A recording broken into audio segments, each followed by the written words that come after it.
নামাজ পড়েন নাই, এখন তো আছে তাই না, তারা ফজরের 2 রাকাত ফরজ নামাজ পড়েন, তারপরে নামাজ পড়বো। বসেন, আল্লাহ পাখিরা বসেন। যারা ফজরের নামাজ পড়েন নাই, আল্লাহ রাস্তায় 2 রাকাত ফরজ নামাজ পড়েন, তারপরে নামাজ পড়বো। বসেন, যারা ফজর করছেন তারা বসেন, আর যারা ফজর করেন নাই 2 রাকাত ফরজ পড়েন।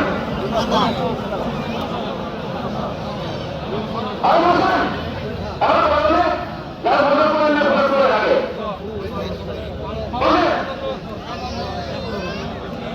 বসেন, ফজর করবেন না, ফজর করবেন না। যারা ফজর করেন নাই এখন ফজর নামাজ পড়েন। বসেন, ফজর করেন, অসুবিধা নাই। আল্লাহর কাছে আমরা সমস্যা নেই, এখানে সরকারি কিছু নাই। একটা করে বলবেন না কেউ, যারা নামাজ না পড়ছেন তারা ফরজ করেন। 5 মিনিট পরে নামাজ পড়তেছি।